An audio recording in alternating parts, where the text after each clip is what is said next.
एक गाड़ी हॉस्पिटल के सामने आकर रुकती है। उसमें से एक जोड़ा बहुत ही परेशान होकर उतरा था।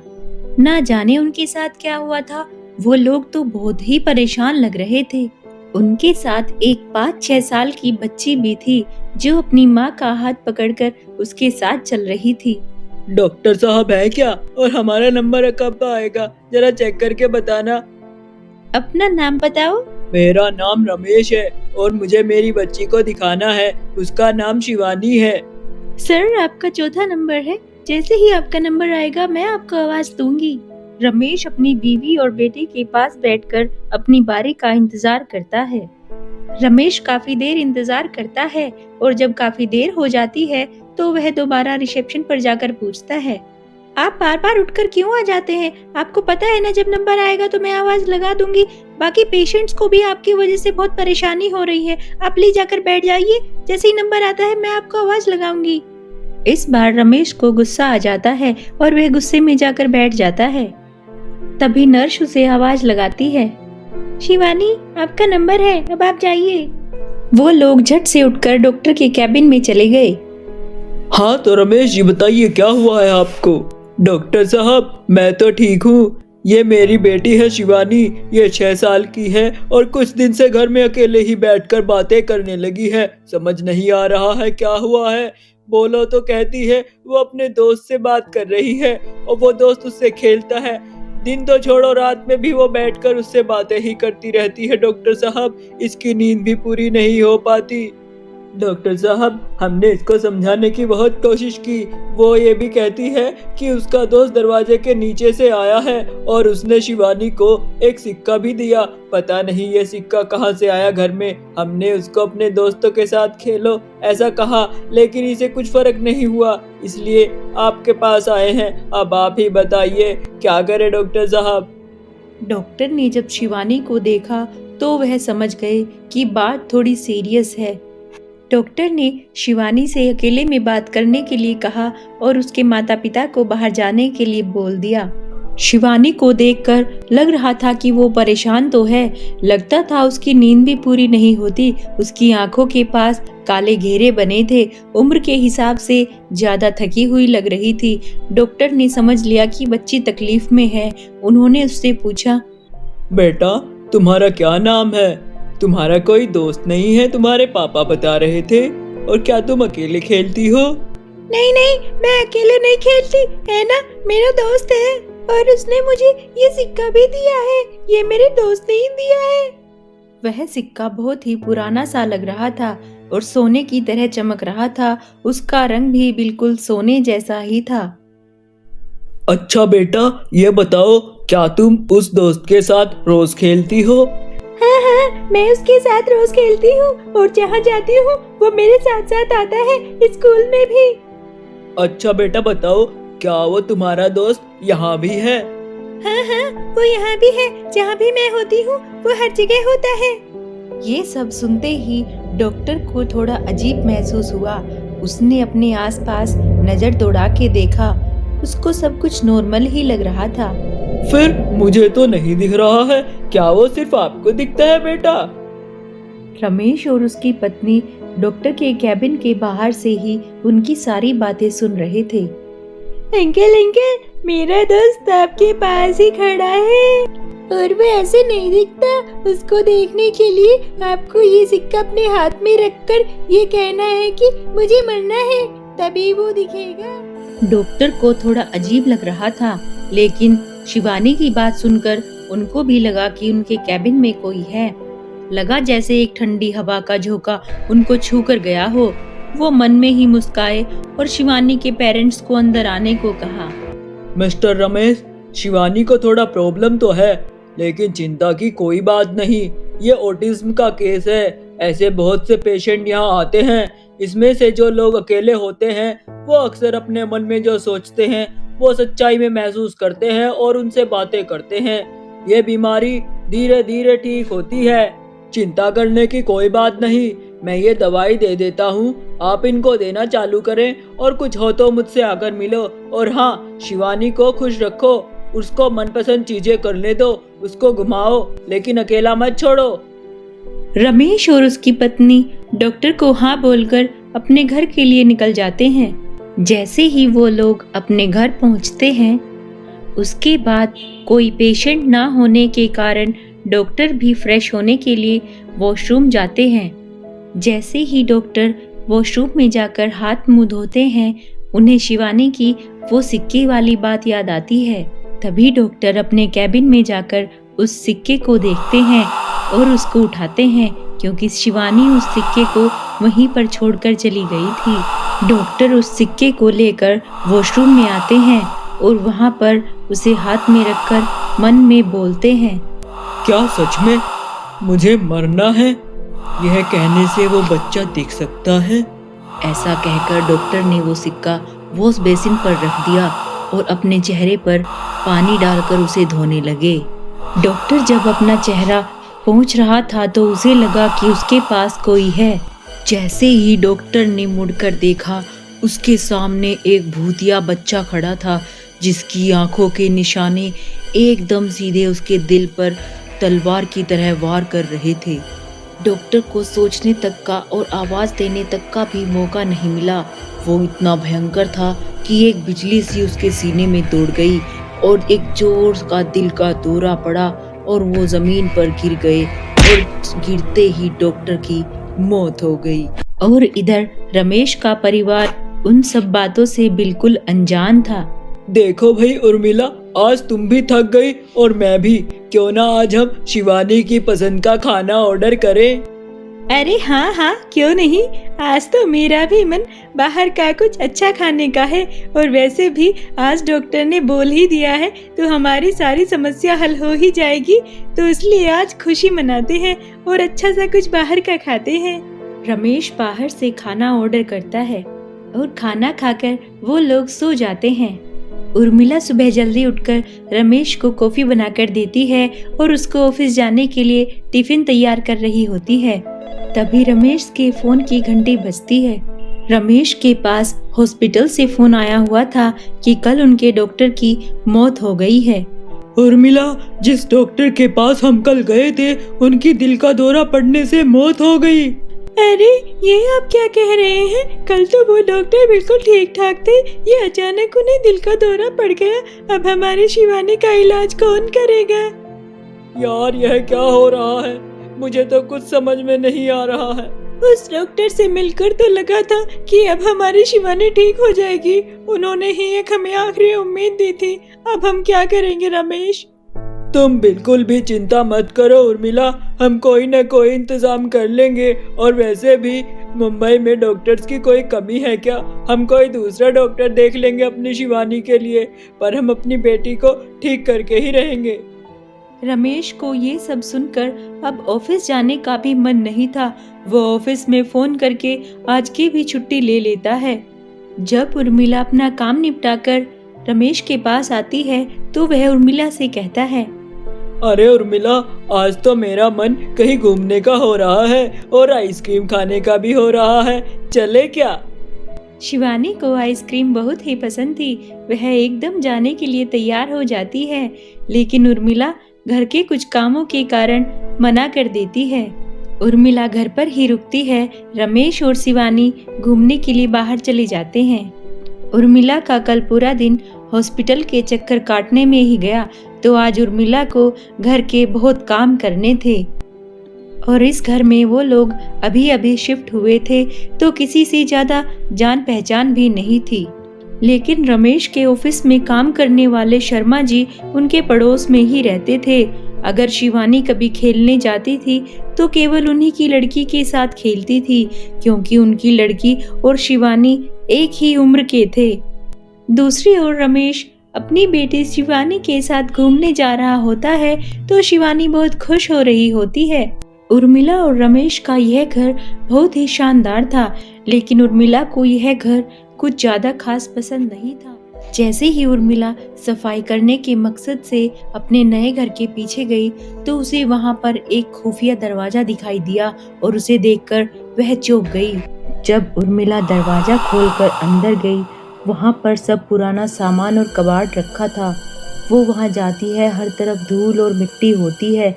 लगता है यहाँ सालों से कोई सफाई नहीं हुई थी। डरी सहमी उर्मिला वहां पर कुछ ढूंढने लगती है। तभी उसे वहां पर एक सिक्का और एक पुराना ट्रक मिलता है।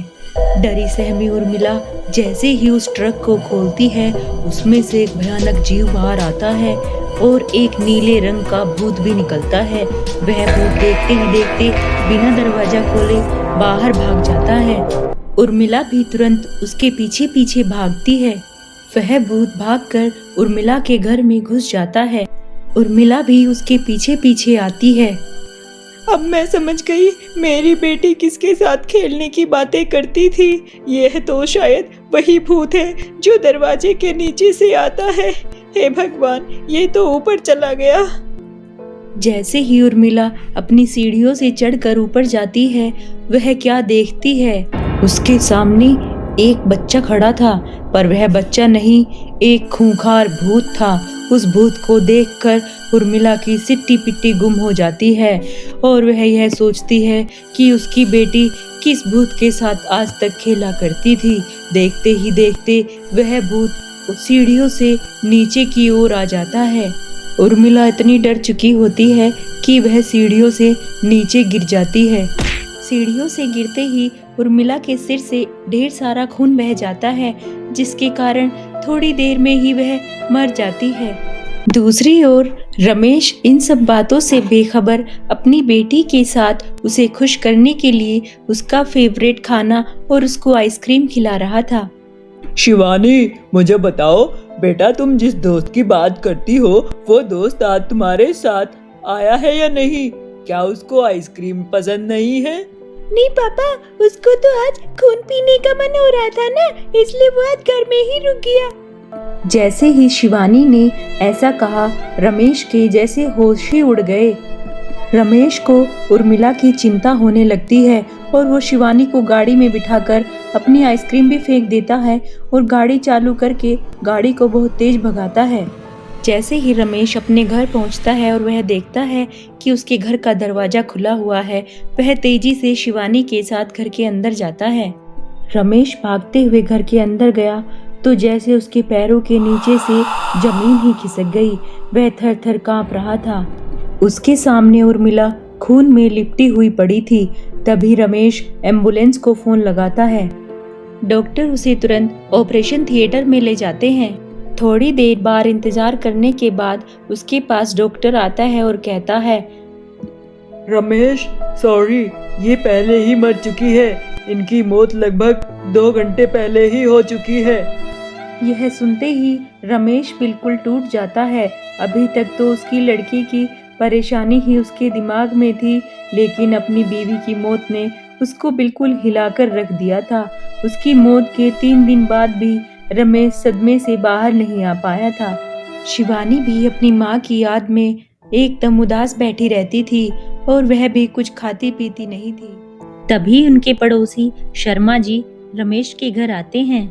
थोड़ी देर बातचीत होने के बाद शर्मा जी उन्हें कुछ बताना चालू करते हैं। सुनो रमेश, तुम शायद मानते नहीं, लेकिन शिवानी की हालत बहुत खराब है। मैंने बताया नहीं, लेकिन जिस दिन भाभी की मौत हुई उस दिन वो हमारे घर थी।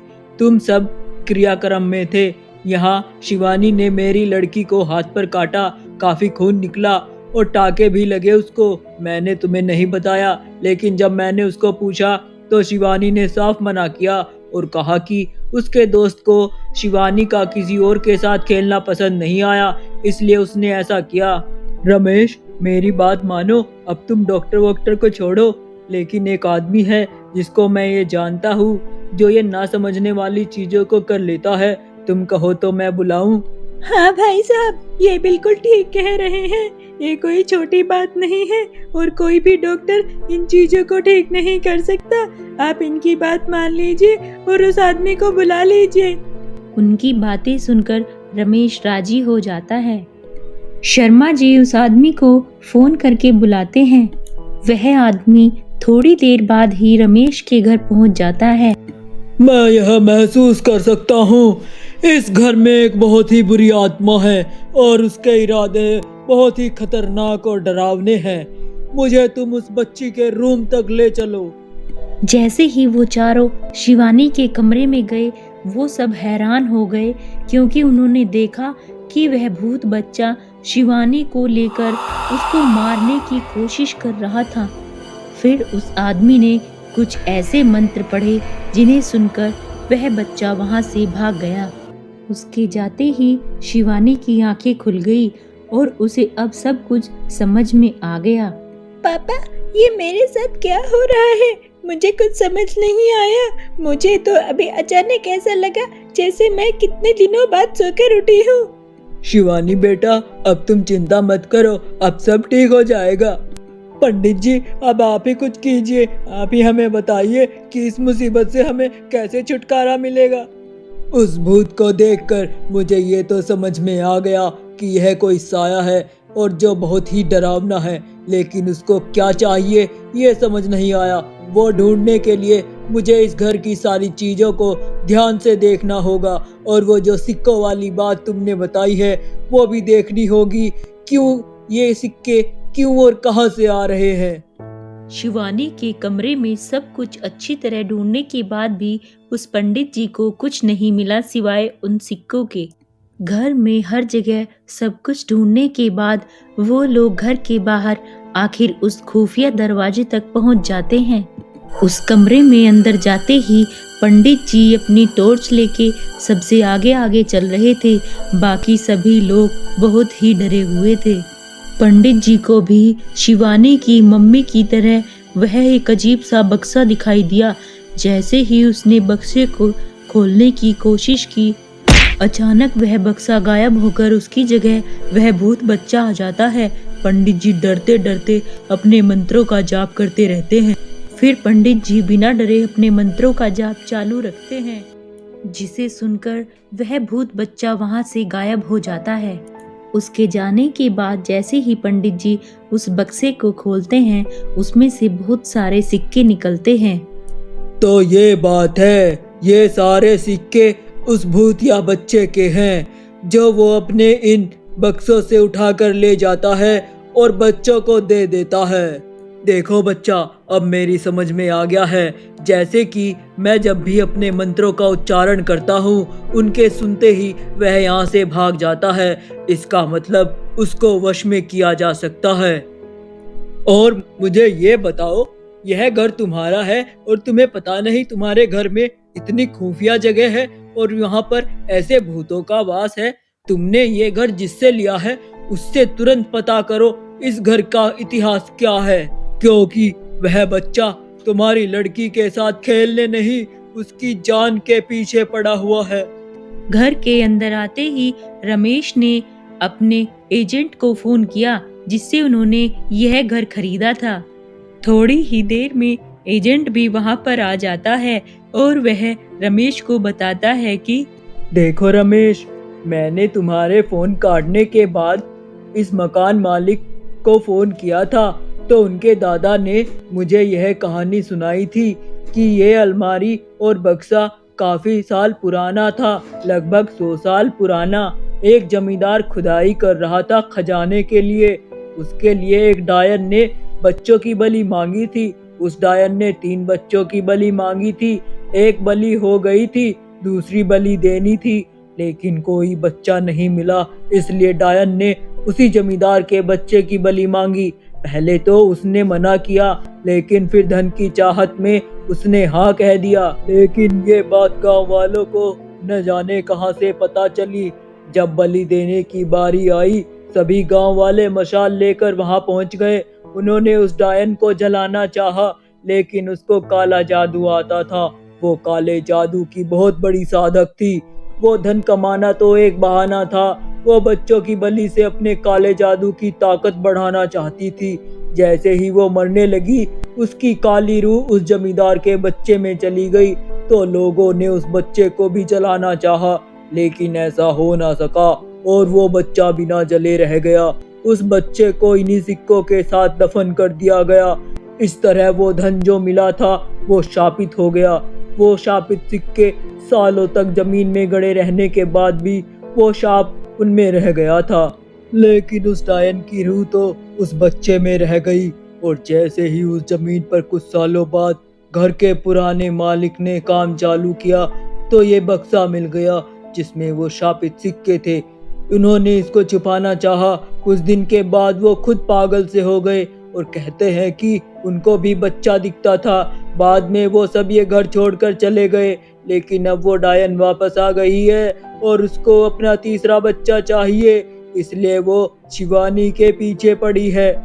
ये सब बातें पंडित जी को समझ में आ गई थी, लेकिन इन सब बातों को सुनते सुनते शिवानी की हालत पहले के जैसी हो गई और वह बैठे बैठे ही जमीन पर गिर गई। शिवानी बिल्कुल बेजान होकर जमीन पर पड़ी थी। पंडित जी ने उसके ऊपर पवित्र जल डाला और मंत्रोच्चारण किया तो उसकी आंखें खुली। उसके बाद तुरंत पंडित जी उस पवित्र जल को लेकर सभी के साथ उसी खुफिया जगह पर गए और वहां पर जाकर मंत्रोच्चारण किया और हर जगह वह पवित्र जल छिड़का।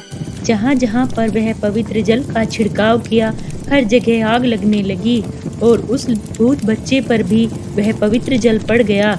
वह भी कर मदद करो की गुहार लगाते लगाते जलता रहा। देखते ही देखते सब कुछ खत्म हो गया, सब कुछ एकदम धुएं में मिल गया।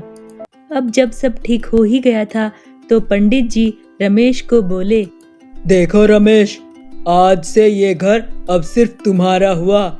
ना जाने आज तक यहाँ पर कौन कौन रह रहा था, लेकिन पवित्र जल और सिद्ध मंत्रों से मैंने उन सब का खात्मा कर दिया है। पंडित जी, आपकी और शर्मा जी की बदौलत ही मुझे इस मुसीबत से छुटकारा मिला है। अगर शर्मा जी मुझे नहीं बताते तो आपके बारे में मुझे कभी पता नहीं चलता और शायद मैं अपनी पत्नी की तरह अपनी बेटी शिवानी को भी खो देता। आपका बहुत बहुत धन्यवाद पंडित जी, बहुत बहुत धन्यवाद। अरे कोई बात नहीं रमेश, ये तो हमारा काम है। और शिवानी बेटा, मुझसे दोस्ती करोगी? मैं तुम्हें सिक्का नहीं चॉकलेट दूंगा। और इस तरह रमेश अपनी बेटी शिवानी के साथ हंसी खुशी रहने लगा।